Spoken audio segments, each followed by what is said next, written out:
Les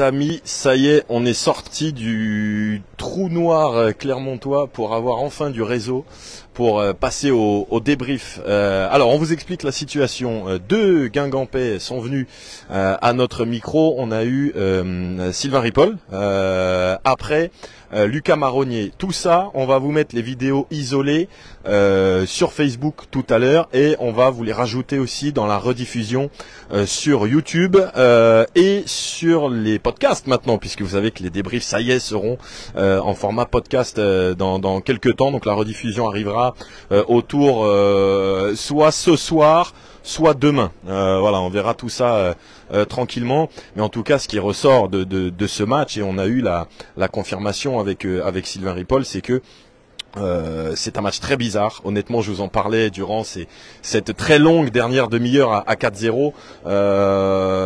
C'est qu'on a rarement vu un tel delta d'efficacité dans un même match de Guingamp.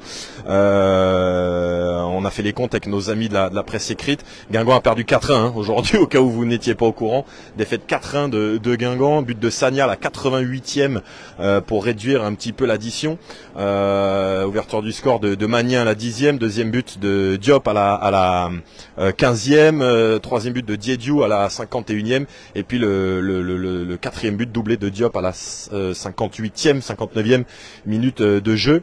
Mais 23 tirs à 9 pour Guingamp, 64% de possession, 10 corners à 3. Voilà, c'est un score, quand on n'a pas vu le match, qui ne résume pas du tout ce qui s'est passé sur le terrain. Mais pourquoi c'est arrivé? Eh bien parce que d'une part, Guingamp n'a pas été suffisamment efficace et tranchant dans la surface clermontoise, ce qui est quand même rare cette saison de voir un Guingamp gâcher autant d'occasions. Ça s'explique aussi par le très bon match de Théo Guivarch, l'ancien gardien de Guingamp, dans le but clermontois. Guivarch qui était le numéro, qui est la doublure de Ndiaye, qui est suspendu après un carton rouge à Grenoble. Et puis parce que aussi défensivement, Guingamp a donné des buts, a offert trop de munitions à son adversaire, qui a eu des occasions très très nettes pour marquer ce soir, cet après-midi, face au Guingampais. Alors là, on vous explique la situation. On est sorti en fait de la tribune qui est juste là, le quart de Guingamp est là, donc on attend les joueurs. Ça peut durer un petit peu parce que les joueurs sont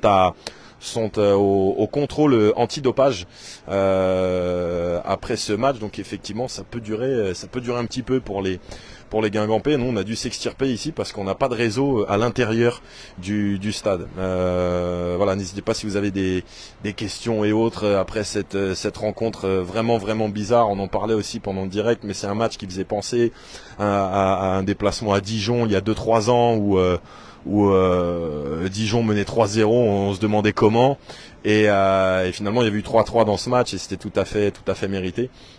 Voilà, Guingamp, il y a un chiffre aussi qui est assez parlant. Guingamp a marqué 16 buts cette saison. C'est en attendant le prochain match de Metz, c'est la meilleure attaque du championnat. Mais par contre, Guingamp a encaissé 14 buts, c'est la deuxième pire défense de Ligue 2. Donc voilà, ça pétarade dans tous les sens, ça marque beaucoup, mais ça encaisse beaucoup de buts aussi. Surtout quand on sait que lors des deux premiers matchs, Guingamp a pas encaissé de buts contre Troyes et Laval. Donc voilà, c'est quelque chose à corriger pendant la trêve, notamment les coups de pied arrêtés, parce que Guingamp a encore été piégé, battu dans cet exercice-là. Encore des buts dans des entames de mi-temps. Guingamp a encaissé 5 buts, 5 de ses 14 buts cette saison dans le premier quart d'heure des matchs, et une bonne pelletée aussi dans le premier quart d'heure des secondes périodes. Aujourd'hui c'est simple, les 4 buts, 2 x 2 ont été inscrits dans les deux entames de mi-temps des Guingampais. Et puis comme des caricatures vraiment, les 10 premières minutes de Guingamp sont bonnes. Guingamp installe le jeu dans le camp de Clermont. Je pense qu'on doit être à 75% de possession à 0-0. Mais sur la première action de Clermont, il marque.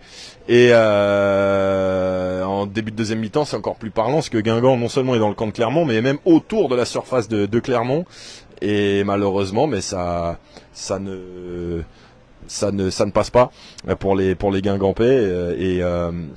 Et on prend le but sur la première action de Clermont. Et puis Caliche jusqu'à Lali, le quatrième but, intervient 20 secondes ou 30 secondes après un poteau de Grieb sur une des rares choses ratées de de Guy Varche, parce qu'il a raté une sortie aérienne. Et voilà, malheureusement, le Cali jusqu'à Lali, quoi. Le quatrième but est venu comme ça. Alors ça, je vais faire pour la rediffusion. On va écouter maintenant la réaction de Sylvain Ripoll après ce match. Ouais, ça me donne des boutons et ça me pique, ouais. Mais bon, c'est comme ça. 2 buts dans le premier quart d'heure déjà qui vous tombent. Ouais, 2 buts dans le premier quart d'heure, alors que pendant 8-10 minutes, on était plutôt bien rentré dans le match. Mais à la première incursion sur corner, on prend un but. Et puis après, ça a été un peu le scénario du match, un peu tout le long. C'est-à-dire qu'on s'est créé quand même beaucoup de choses, beaucoup de centres, beaucoup de frappes, beaucoup d'occasions. Alors il y a un gardien qui fait un grand match, bravo à lui, mais... Et puis l'impression qu'à chaque fois que Clermont est venu dans nos 30 mètres, ils ont quasiment marqué. Donc ça crée une frustration, mais ça manifeste un déséquilibre. C'est que voilà, je pense que dans le jeu, effectivement, on arrive à déséquilibrer notre adversaire et créer des situations. Mais je pense que la différence ce soir s'est faite sur l'efficacité dans les zones de vérité, en fait.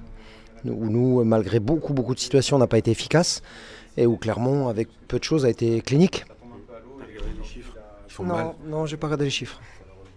23 tirs à 9. Ouais. 14 centres à 2. Pardon ? 14 centres à 2. Et 10 corners à 3. 10 corners à 3. Je pense que ça résume assez la soirée et forcément ça fait mal à la tête parce que voilà, c'est une soirée qu'on ne voulait pas voir comme ça et qu'il va falloir digérer. Il y a l'impression que cette équipe ne prend pas forcément de ses erreurs, notamment sur les débuts de match. C'est la 4e fois. Ouais, non, je peux pas vous dire l'inverse. C'est la 4e fois qu'on prend un but dans les 10 premières minutes. Et puis à 2-0, le match il est loin d'être terminé vu ce qu'on était capable de créer aussi comme situation dangereuse. Et malheureusement, je crois au bout de 6 minutes, on en prend un 3e sur un contre de nouveau. Donc oui, bien évidemment, après, on est obligé aussi de se déséquilibrer plus que de raison puisqu'on est mené au score. Ceci étant, on a l'impression que voilà, en ce moment, l'adversaire, avec peu de choses, arrive à faire beaucoup. Voilà. On a vu à Paris une relance courte qui occasionne le penalty. Là, le 4e but, il vient un peu aussi sur une perte de balle très proche de la surface. C'est le côté joueur, peut-être trop joueur aussi parfois de cette équipe qui rejaillit. Ça, je vais dire qu'on l'assume. J'en suis le responsable. Mais c'est aussi ce qui nous permet des fois d'amorcer des déséquilibres. Donc voilà, il ne s'agit pas non plus de renier ce qu'on veut faire. Maintenant, moi je reste persuadé qu'avec ce qu'on veut faire, en étant plus efficace ce soir, sur toutes les situations offensives qu'on a, et en étant aussi plus solide défensivement sur des ballons dégagés. Je crois que le 2e, ça part d'un dégagement du gardien avec un rebond. On peut pas être vulnérable sur si peu de choses en fait. Voilà. C'est des duels perdus. Si tu dois parler du 2e, c'est un duel perdu de la tête. Ouais, sur le 3e, je crois, c'est pareil, c'est un long ballon, alors que je pense qu'il y a une faute en plus sur Hugo Picard au départ. Bon, on va pas pleurer, hein, c'est comme ça. Mais voilà, c'est frustrant en tout cas, très très frustrant. Il va falloir qu'on corrige et qu'on trouve les solutions à ça. Le meilleur exemple ou la meilleure illustration de l'équipe, c'est 16 buts inscrits, première attaque provisoire de Ligue 2 et 14 buts encaissés, c'est 2e pire attaque je crois, pire défense. Ouais. C'est le résumé un petit peu de ce qui est très bien et de ce qui est aussi perfectible en ce moment. Bah oui, parfois les chiffres parlent d'eux-mêmes et il est évident qu'en prenant autant de buts, c'est difficile d'inscrire quelque chose dans la durée. Je dirais en prenant autant de buts et surtout en les prenant comme on les prend. Donc voilà. Parce que c'est parfois des buts un peu donnés finalement sur certaines situations. Ouais, on a cette impression d'être obligé de faire beaucoup de choses pour se créer des occasions. Et on a l'impression que l'adversaire, en faisant beaucoup moins de choses, arrive à être aussi dangereux que nous. Donc ça paraît déséquilibré cette histoire. Et il va falloir vraiment corriger. Un mot sur Swaib qui est sorti après un coup à la tête. Ouais, il est sorti après un coup, le visage ensanglanté. Et en plus, il a été sanctionné d'une faute. Donc c'est vrai que c'est particulier d'avoir un joueur avec le visage ensanglanté qui va être obligé de rester ici en observation. Et puis d'avoir un arbitre qui nous dit que voilà, la faute est de l'autre côté. Mais pour revenir à Swaib, c'est plus important, effectivement, voilà, il va rester ici en observation parce qu'il y a quelques troubles qui sont à vérifier tout simplement, par prévention. Oui, des vertiges, ouais, des maux de tête forcément, vu le coup qu'il a pris, mais aussi des vertiges. Mm. Et juste dans votre tête, c'est un match à oublier ou au contraire surtout pas l'oublier pour le reproduire Non, c'est un match dont il faut se servir. C'est un match dont il faut se servir. C'est vrai que les victoires amènent beaucoup plus de joie, mais certaines défaites, quand on les regarde bien, qu'on les analyse bien, qu'on en prend bien conscience, peuvent aussi vous permettre d'en tirer des enseignements positifs pour la suite. Maintenant, là, c'est pas la première fois que ça arrive, donc il faut qu'on fasse attention. Autant c'est vrai, le Paris FC, on pourrait parler de match raté. Là, ce soir, cet après-midi, c'est pas tout à fait le cas non plus. Non, mais ça paraît bizarre de le dire quand on a perdu 4-1, parce que les gens qui n'ont pas vu le match ne vont pas comprendre. Mais moi, j'ai le même sentiment. Ce que j'ai dit aux joueurs, je ne peux pas leur reprocher l'état d'esprit. C'est trop facile de dire ça. Après, il faut qu'on soit conscient de nos lacunes et de cette fragilité défensive qui nous pénalise. Ce soir, on n'a pas été efficace en plus. Donc, quand vous mettez l'un et l'autre, ça fait ça. Et maintenant, en attendant peut-être des vraies réactions en direct, celle de Lucas Marronnier enregistrée. Lucas, que dire sur ce match où vous avez des tonnes d'occasions et c'était occasion d'un côté, but de l'autre à chaque fois presque. Ouais, mais très compliqué. On a beaucoup d'occasions, on les met pas.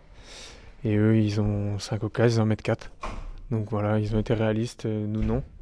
Donc le résultat est logique là-dessus. Après, dans le jeu, on a réussi à créer pas mal de choses, on les a mis en difficulté. Et il manquait juste de finir les actions. Vous prenez 2 buts dans le premier quart d'heure, c'est une mauvaise habitude. C'est ce qui plombe un peu le score à la fin. Ouais, c'est sûr, voilà, on commence quasiment un match avec 2 buts d'écart. Donc c'est sûr que c'est plus compliqué. Après voilà, on aurait pu, à 4-0, on aurait pu lâcher, on en met un à la fin. Le match tenait à pas grand-chose, je pense que si on avait marqué plus tôt, ça aurait pu être bien différent. Avant la mi-temps peut-être, par exemple. Avant la mi-temps, même après, retour de mi-temps, il n'y a que 2-0. Voilà, un match à 2-0, on sait très bien qu'on a déjà mené des matchs et on sait que ça peut être compliqué des fois de mener. On savait qu'ils n'étaient pas très bien au classement aussi, donc ça pouvait être compliqué si on marquait un but. Ce qui est fou dans ce match, c'est que vous faites une belle entame, ils viennent une première fois, il y a but. Deuxième mi-temps, vous êtes dans leur surface quasiment pendant 5 minutes et ils marquent le troisième. C'est quoi? C'est de la concentration? Comment tu expliques ça? Ouais, je sais pas trop encore, j'ai pas revu toutes les images, donc on va bien analyser ça. Après, c'est sûr que voilà, on bossera pour éviter ce genre de choses à l'avenir, ouais, c'est sûr. C'était compliqué des fois avec Magnin à tenir le marquage. Ouais, sur les deux premiers corners, je suis pas assez près de lui. Après voilà, ça fait pas but, mais c'est vrai que c'est important d'être mieux dessus la prochaine fois. Ouais. Le coach a dit quoi à la mi-temps par rapport à ces petites erreurs d'inattention? Rien de spécial par rapport à ça, non, rien de particulier, voilà. Qu'on avait eu les occasions et qu'on pouvait revenir, tout était possible. Les coups de pied arrêtés, c'est quand même un de vos gros défauts de la saison, c'est pas la première fois que ça arrive aujourd'hui. Ouais, non, c'est sûr, voilà, on sait que c'est quelque chose qu'on doit bosser, c'est surtout de la concentration, de la vigilance et un peu de vice. Et peut-être qu'on en a manqué encore un peu, ouais. Vous êtes, je crois, meilleure attaque de Ligue 2 et deuxième pire défense. Qu'est-ce que ça dit de vous, ça, finalement? Je sais pas trop, ça peut dire qu'on est une équipe... voilà, on est ouvert, donc forcément quand on prend des contres, on en reprendra d'autres, ça c'est certain, de la manière de jouer.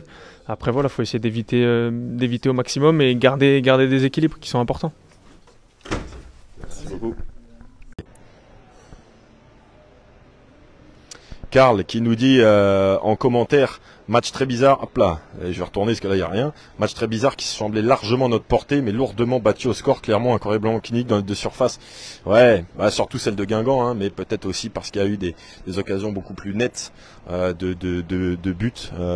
Tout simplement ce soir et malheureusement on a une petite mauvaise nouvelle aussi dans cet après-midi clermontois, c'est que Souhaib Nayer doit faire des examens, il doit rester en fait ici à Clermont parce que vous l'avez peut-être vu en seconde période avec le visage ensanglanté, un bandage autour du crâne dans un duel avec Diédiou où en plus il y a eu faute signalée contre Nayer.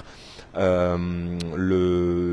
a été pris de vertige, il a dû sortir du terrain à une demi-heure de la fin et il est sorti du stade en chaise roulante, pris de vertige, vraiment le regard dans le vide. Donc examen complémentaire ici à Clermont. Vous savez qu'on fait de plus en plus attention dans le sport et dans le foot en ce moment pour bien faire attention à d'éventuelles séquelles. Donc voilà, examen aujourd'hui pour lui, et on verra ensuite ce qui se passera après pour le protocole commotion. C'est 2 semaines un petit peu d'absence, donc si ce n'est pas trop grave, on pourrait peut-être le voir postuler au prochain match contre Pau. Rassurez-vous, chers amis, parce que je vois que personne n'a encore évoqué le sujet, mais je sais que vous le pensez tous, c'est Gaëtan qui commentera le prochain match. Je crois que c'est Gaëtan, hein, parce qu'en fait on s'était fait là un peu la répartition des matchs, et moi j'en fais pas mal à l'extérieur en ce moment, Paris, Clermont, je vais faire Metz aussi, et du coup j'aurais fait 8 matchs de suite, donc voilà, Gaëtan, on se dispatchait un petit peu les matchs, et lui il va en refaire quelques-uns à domicile. Il a fait Caen, donc ça nous a souri,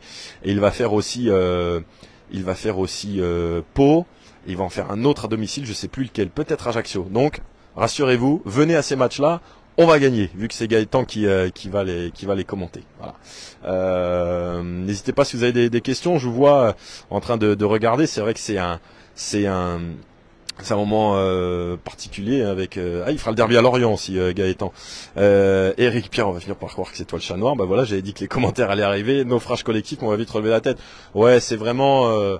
En fait c'est un match dans la lignée de ce qu'on voit depuis le début de la saison pour Guingamp, hein. Ça attaque beaucoup, ça prend beaucoup de buts aussi, donc voilà, c'est ce qui est étonnant, et on en parlait avec Sylvain Ripoll dans la rediffusion, vous l'avez entendu, mais il était d'accord avec nous. On en parlait aussi dans le direct aux commentaires du match. C'est pas un match raté des Guingampais aujourd'hui, contrairement au match au Paris FC qui était vraiment un match raté en fait, parce que offensivement on n'avait rien créé, on avait été dominé, ballotté. Il n'y avait pas grand chose à ressortir de ce match. Là aujourd'hui, il y a des choses positives quand même à ressortir pour les Guingampais, parce qu'ils se sont procurés beaucoup d'occasions, beaucoup de situations. Alors ça n'a pas évidemment été conclu au score. Il y a des moments clés dans le match où ça n'a pas tourné pour en avant, mais voilà, il y a beaucoup de choses. Quand on pourra revoir le match à tête reposée, il y aura beaucoup de choses positives à revoir de ce match. Quand même, voilà, c'est vivant, voilà, parfois peut-être un peu trop, mais voilà, c'est des choses qui arrivent aussi dans une saison. Certains disaient qu'il fallait mieux prendre une fois 4-0 que 4 fois 1-0. Bah voilà, nous on se prend des 4-1, 4-3 et on gagne 3-1, on gagne 4-0. Voilà, c'est en même temps on a dit que cette saison on voulait vivre des émotions, donc on en a dans tous les sens. Dans ce championnat de Ligue 2, Guingamp je crois est 6e, hein, provisoirement, c'est évidemment très serré, on est dans un endroit assez confortable du championnat, mais évidemment il faudra toujours régulièrement gagner des matchs pour ne pas être en difficulté outre mesure. Je regarde s'il y a des réactions qui arrivent, mais je ne peux pas trop m'approcher non plus du couloir que vous voyez là, c'est la sortie des vestiaires, c'est la zone mixte où rien ne capte, et ce sont surtout les Clermontois en fait qui sont là. Bon, on attend d'éventuels Guingampais. Évidemment, on n'est pas beaucoup loquace après une défaite 4-1 forcément, mais voilà, ça va aller mieux, les amis, pour les Guingampais bientôt, et on compte sur votre soutien évidemment pour le match contre Pau à domicile.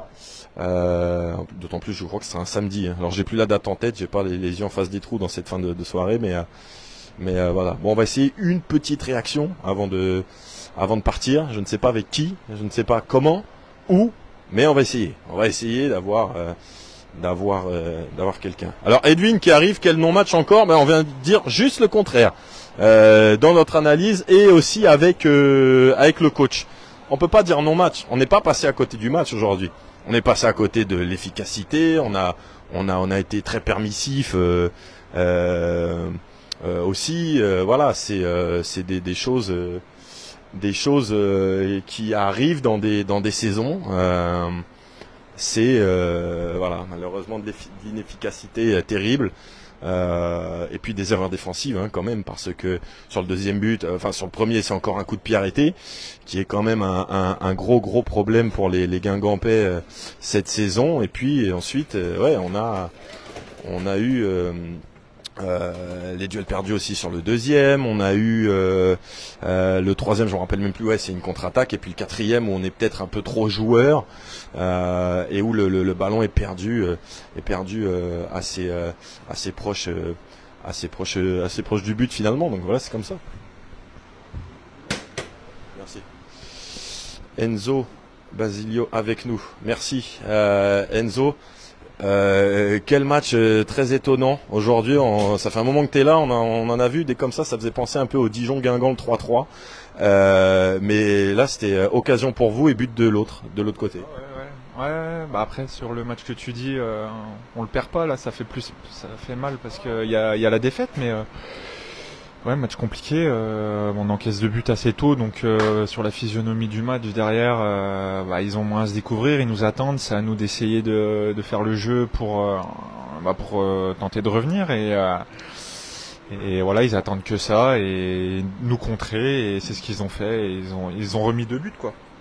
Vous avez encaissé 14 buts depuis le début du championnat. Toi, en tant que gardien, comment tu le vis? Parce qu'en plus, on a l'impression que c'est souvent les mêmes buts. C'est parfois votre côté trop joueur, et puis aussi les coups de pied arrêtés qui vous plombent.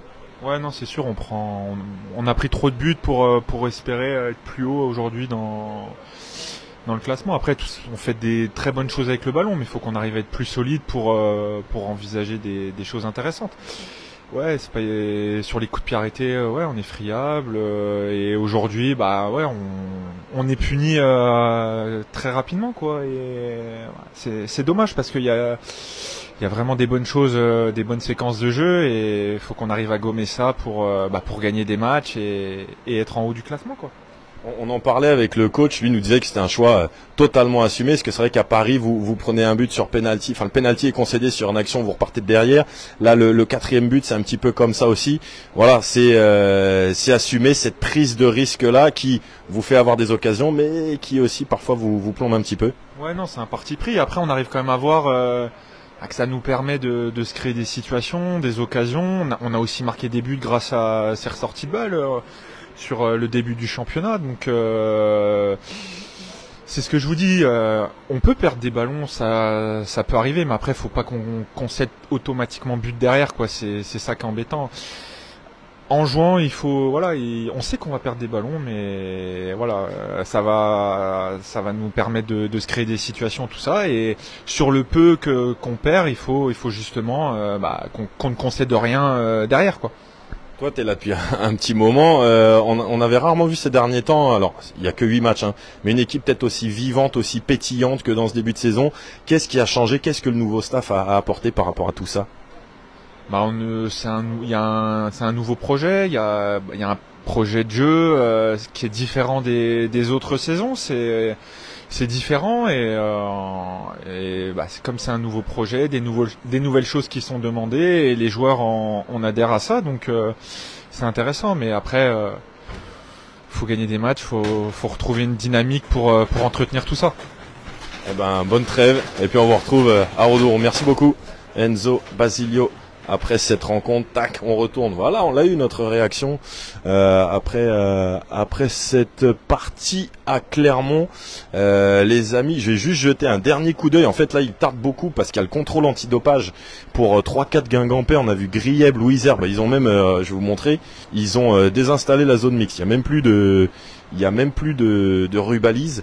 Louisère, Grieb et je crois Louvambo aussi qui sont